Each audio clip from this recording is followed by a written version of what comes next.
حضرت زکریا علیہ السلام کا قصہ۔ حضرت زکریا علیہ السلام کو قوم بنی اسرائیل اور پیغمبروں میں برگزیدہ بنا کر بھیجا گیا۔ آپ علیہ السلام اللہ تعالیٰ کے معزز اور جمیل القدر پیغمبروں میں سے ہیں۔ ایک روایت میں ہے کہ حضرت زکریا علیہ السلام حضرت داؤد علیہ السلام کی اولاد میں سے تھے، اور دوسری روایات میں ہے اور میاں کے خاندان سے تھے۔ بیان کیا جاتا ہے کہ دن گزرتے گئے ابراہیم علیہ السلام اور یعقوب علیہ السلام کی نسل سے کچھ نیک لوگ پیدا ہوئے، جن کو آل عمران کے نام سے یاد کیا جاتا ہے۔ اللہ تعالیٰ نے سورۃ آل عمران میں فرمایا، خدا نے آدم اور نوح اور خاندان ابراہیم اور خاندان عمران کو تمام جہان کے لوگوں میں منتخب فرمایا تھا۔ ان میں سے بعض بعض کی اولاد تھے، اور خدا سننے والا اور جاننے والا ہے۔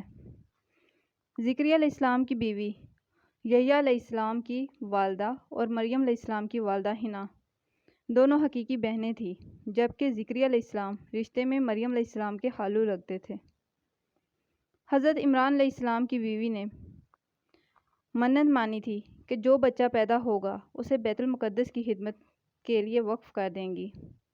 حضرت مریم علیہ السلام کی پیدائش کے بعد جب انہیں بیت المقدس میں لایا گیا تو ان کی کفالت کی ذمہ داری اللہ نے حضرت زکریا علیہ السلام پر ڈالی۔ آپ علیہ السلام بنی اسرائیل میں معزز شخص مانے جاتے تھے۔ حضرت زکریا علیہ السلام کی کفالت میں مریم علیہ السلام نے بہت اچھی پرورش پائی، اور وہ نیک، عبادت گزار اور بہت زیادہ سچ بولنے والی تھی۔ سورۃ آل عمران میں ارشاد ہوا، تو پروردگار نے اس کو پسندیدگی کے ساتھ قبول فرمایا اور اسے اچھی طرح پرورش کیا، اور زکریا کو ان کا متکلف بنایا۔ زکریا جب کبھی عبادت گاہ میں اس کے پاس جاتے تو اس کے پاس کھانا پاتے، اور اس کیفیت میں دیکھ کر ایک دن مریم سے پوچھنے لگے کہ مریم، یہ کھانا تمہارے پاس کہاں سے آتا ہے؟ وہ بولی، خدا کے ہاں سے آتا ہے، بے شک خدا جسے چاہتا ہے بے شمار رزق دیتا ہے۔ بخاری و مسلم، ترمذی و نسائی کی حدیث ہے کہ آپ صلی اللہ علیہ وآلہ وسلم نے فرمایا، وہ مریم علیہ السلام اپنے زمانے میں سب سے افضل عورت تھی، اور اس امت میں خدیجہ رضی اللہ تعالیٰ عنہا سب سے افضل عورت ہیں۔ اولاد کی خواہش۔ زکریا علیہ السلام نے جب حضرت مریم علیہ السلام کی فضیلت دیکھی تو ان کے دل میں بھی اولاد کی خواہش پیدا ہوئی، کیونکہ اس وقت تک آپ بے اولاد تھے، جبکہ آپ کی عمر اس وقت 100 سال سے زائد تھی اور بیوی 90 سال کی تھی۔ اولاد کی شدید تمنا کے باعث انہوں نے اللہ سے مدد مانگی، جس کا ذکر یوں آتا ہے۔ ترجمہ: یہ تمہارے پروردگار کی مہربانی کا بیان ہے جو اس نے اپنے بندے زکریا پر کی، جو میری اور اولاد یعقوب کی وراثت کا مالک ہو، اور اے پروردگار اس کو خوش اتوار بناؤ۔ زکریا علیہ السلام اپنے دور میں اکیلے ہی نبی تھے۔ ان کے دور میں اصحاب و رشتہ دار میں کوئی قابل آدمی نہ تھا، تو ہم نے ان کی پکار سن لی اور ان کو یحییٰ علیہ السلام بخشے، اور ان کی بیوی کو ان کے حسن و معاشرت کے قابل بنا دیا۔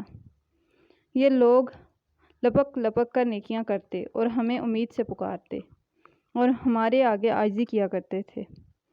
دعا کی قبولیت۔ زکریا علیہ السلام یہ سن کر خوش ہوئے اور حیران بھی، کہنے لگے، پروردگار، میرے ہاں کس طرح لڑکا ہوگا، جس حال میں میری بیوی بانجھ ہے اور میں بڑھاپے کی انتہا کو پہنچ گیا ہوں۔ اللہ تعالیٰ نے جواب دیا، حکم ہوا کہ اس طرح ہوگا، تمہارے پروردگار نے فرمایا ہے کہ مجھے یہ آسمان ہے کہ میں نے تم کو بھی پیدا کر چکا ہوں، اور تم کچھ چیز نہ تھے۔ زکریا علیہ السلام نے عرض کیا، اے پروردگار، میرے لیے کوئی نشانی مقرر فرما دیجیے۔ فرمایا، نشانی یہ ہے کہ تم صحیح و سالم ہو کر 3 دن رات لوگوں سے بات نہ کر سکو گے۔ جب اللہ نے نشانی ظاہر کی، چنانچہ جب وہ وقت آیا آپ علیہ السلام بول سکتے تھے مگر بول نہ پائے اور صبح و شام اللہ کی عبادت میں مصروف رہتے۔ یہ نشانی تھی کہ ان کے ہاں بچہ پیدا ہونے والا ہے۔ پھر وہ عبادت کے حجرے سے نکل کر اپنی قوم کے پاس آئے تو ان سے اشارے سے کہا، صبح و شام خدا کو یاد کرتے رہو۔ اللہ تعالیٰ نے سورۃ ال-عمران میں فرمایا، وہ ابھی عبادت گاہ میں کھڑے نماز ہی پڑھ رہے تھے کہ فرشتوں نے آواز دی کہ زکریا، خدا تمہیں یحییٰ کی بشارت دیتا ہے، جو خدا کے فیض یعنی عیسیٰ کی تصدیق کریں گے اور سردار ہوں گے اور عورتوں سے رغبت نہ رکھنے والے اور خدا کے پیغمبر یعنی نیک کاروں میں ہوں گے۔ اللہ نے انہیں یحییٰ علیہ السلام کے روپ میں انتہائی فرمانبردار، نیک، صالح، پرہیزگار اور عبادت گزار بیٹا عطا فرمایا۔ زکریا علیہ السلام اللہ تعالیٰ کا شکر بجا لائے اور قوم بنی اسرائیل کو وعظ و نصیحت کرتے رہے۔ بنی اسرائیل کی خباثت جب بنی اسرائیل نے حضرت زکریا علیہ السلام کو مارنے کا قصد کیا تو آپ نے ظالموں سے بچنے کے لیے ایک درخت کے کھوکھلے تنے میں جاتے ہوئے دیکھا۔ جب وہاں پہنچے تو آپ کو کہیں نہ پایا۔ اتنے میں لوگ کے پاس شیطان آیا اور بتایا کہ جس کو آپ تلاش کر رہے ہیں وہ یہاں ہے۔ اس کے بعد آپ کو شہید کر دیا گیا۔ نصیحت: انسان کتنے ہی بلند و بالا مقام پر پہنچ جائے اور اللہ تعالیٰ کے ساتھ اس سے زیادہ قرب حاصل ہو جائے، تب بھی وہ اللہ کا بندہ ہی ہے اور کسی بھی بلندی پر پہنچ کر وہ اللہ یا اللہ کا بیٹا نہیں ہو سکتا، نہ اس کا شریک ہو سکتا ہے۔ اللہ جل شانہ کی ذات ہے، وحدہ لا شریک ہے، باپ بیٹے کی نسبتوں سے پاک ہے، لہٰذا اپنے آپ کو لمحے لمحے گمراہی سے بچانا چاہیے، اللہ کی پکڑ سے بچیں۔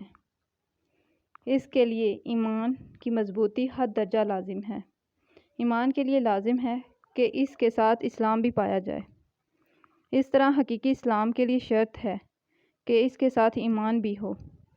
ایمان دین کی ہر اس بات کو دل سے سچا ماننے اور زبان سے اس کا اقرار کرنے اور اپنے عمل سے اس کو ظاہر کرنے کا نام ہے، جو اللہ تعالیٰ نے اپنے بندوں پر مقرر کر دیے، جبکہ اسلام اطاعت، فرمانبرداری اور عمل کرنے کا نام ہے۔